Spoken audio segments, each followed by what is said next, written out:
সুপ্রিয় শিক্ষার্থী বন্ধুরা, আসসালামু আলাইকুম। আমানিজ এডুকেশনের পক্ষ থেকে তোমাদেরকে জানাই অনেক অনেক প্রীতি ও শুভেচ্ছা।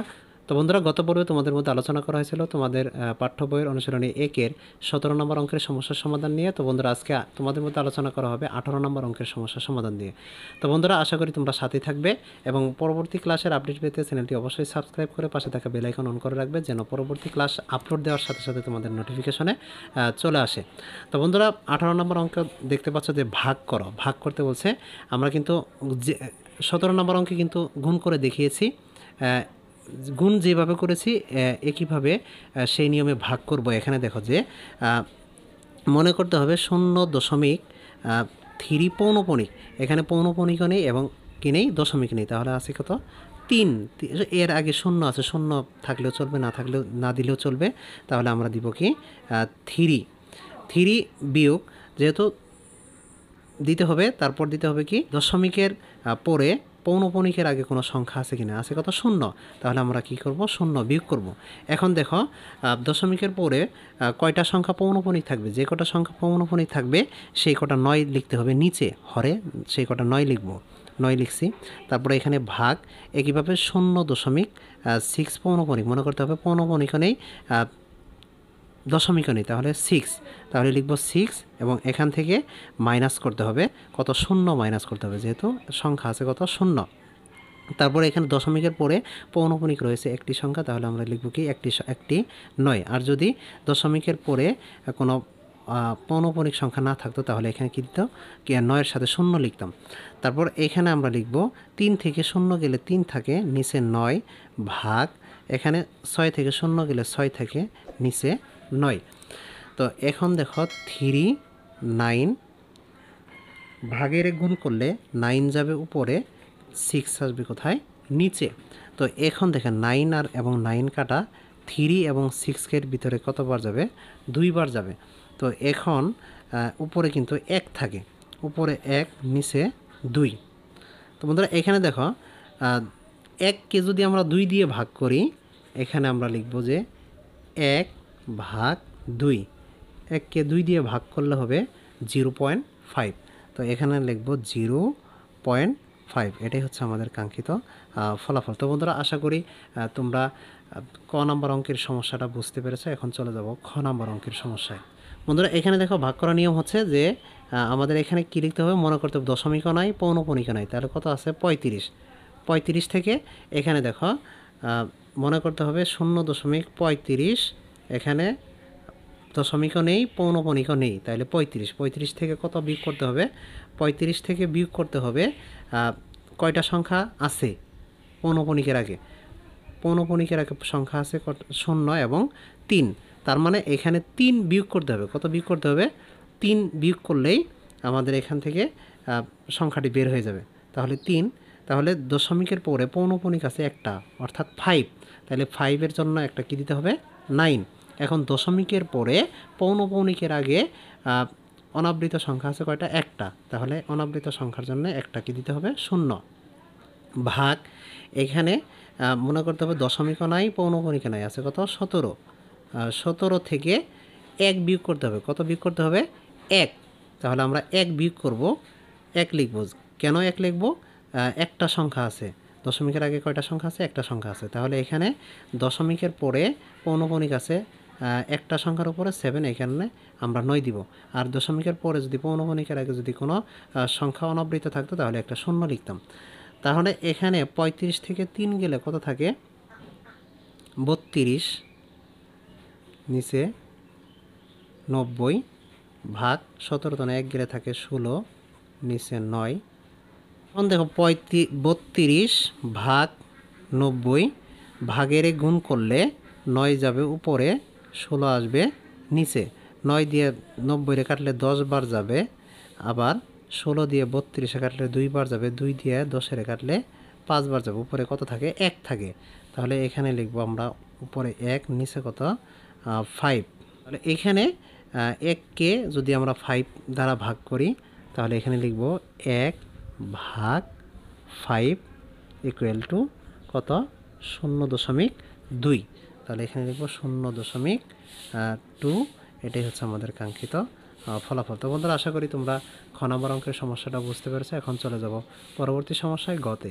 বন্ধুরা তোমরা গতে দেখতে পাচ্ছ যে এখানে মনে করতে হবে দশমিকও নেই, পৌনঃপুনিকও নেই। তাহলে এখানে আছে কত? 237। 237 থেকে বিয়োগ করতে হবে পৌনঃপুনিকের আগে যে কটা সংখ্যা থাকবে সেই কটা সংখ্যা বিয়োগ করতে হবে 23। তাহলে এখানে দশমিকের পরে পৌনঃপুনিক আছে একটা, 9 দিব।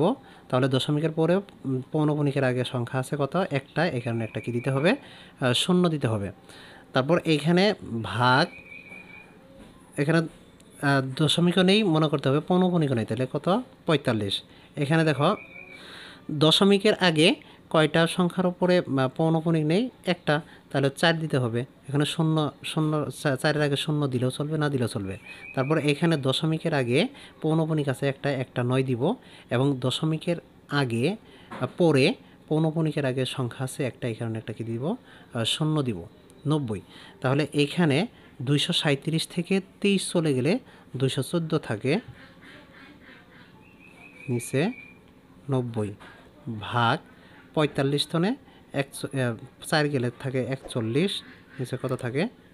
90। এখন দেখো যে ব্যাপারটা 214, এটা লিখবো 214 নিচে 90 গুণন ভাগের গুণ করলে 90 যাবে উপরে, নিচে আসবে কত? 41। তো বন্ধুরা এখানে দেখো যে 90 এবং 90 কাটলে কাটাকাটি যায়, উপরে থাকে 214, নিচে থাকে 41। এখন এই 214কে 41 দ্বারা যদি আমরা ভাগ করি, তাহলে 214 ভাগ 41, তাহলে আসে কি? 5.2195 এইভাবে আসতে থাকে। তাহলে আমরা লিখব যে 5.21951 এভাবে আসতে থাকবে। 21951 এভাবে কিন্তু আসতে, তার মানে বোঝা গেল 21951 বারবার আসবে। তাহলে এটা যেহেতু বারবার আসবে, তাহলে আমরা লিখব 5.21951। 2 এর উপরে পৌনঃপুনিক এবং 1 এর উপরে পৌনঃপুনিক দিলেই মনে করতে হবে এই সংখ্যাটা একাধিকবার আমাদের এখানে এসেছে। তো বন্ধুরা আশা করি তোমরা গ নাম্বার সমস্যাটা বুঝতে পেরেছো। এখন চলে যাব পরবর্তী সমস্যায়, ঘতে। বন্ধুরা গ নাম্বার দেখতে পাচ্ছ যে মনে করতে হবে এখানে পৌনঃপুনিক নেই, দশমিকও নেই, তাহলে আছে 1.85। এখান থেকে বাদ দিতে হবে যে পৌনঃপুনিকের আগে কয়টা সংখ্যা আছে? একটা সংখ্যা, 1 বাদ দিতে হবে। তারপর বন্ধুরা এখানে খেয়াল করো যে দশমিকের পরে কয়টা সংখ্যার উপরে পৌনঃপুনিক? আমি এর আগে বলেছি কি, যদি দুই পাশে পৌনঃপুনিক থাকে, মাঝখানের সংখ্যার উপরে যদি পৌনঃপুনিক না থাকে, তাহলে মনে করতে হবে ওই সংখ্যার উপরেও কি আছে? পৌনঃপুনিক। তার মানে 3টে সংখ্যার উপরে পৌনঃপুনিক আছে, তাহলে এখানে 3টে 9 দিতে হবে, ভাগ এখানে 24 বিয়োগ এখানে কিন্তু পৌনঃপুনিকের আগে কয়টা সংখ্যা আছে? 0টা, তাহলে এখানে কি 0 দিতে হবে। দশমিকের পরে পৌনঃপুনিক আছে 2টা, এখানে 2টা 9 দিতে হবে। তারপর এখানে 1185 থেকে 1 গেলে 1184 থাকে, নিচে 999 ভাগ এখানে 24 থাকে, নিচে 99।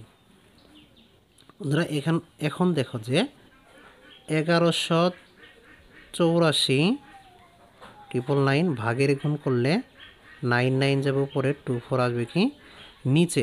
তো এখানে যদি 11 দিয়ে গুণ করি, 9 11 99, এখানে যাবে 11 দিয়ে গুণ করলে 111কে 111 দিয়ে 9 এর গুণ করলে 999 হবে।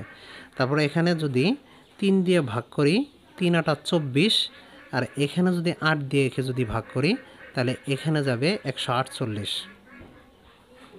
আমরা 3 দিয়ে 111কে গুণ করলে 333 পাবো, এবং 11 দিয়ে 148কে গুণ করলে পাবো 1628 পাবো।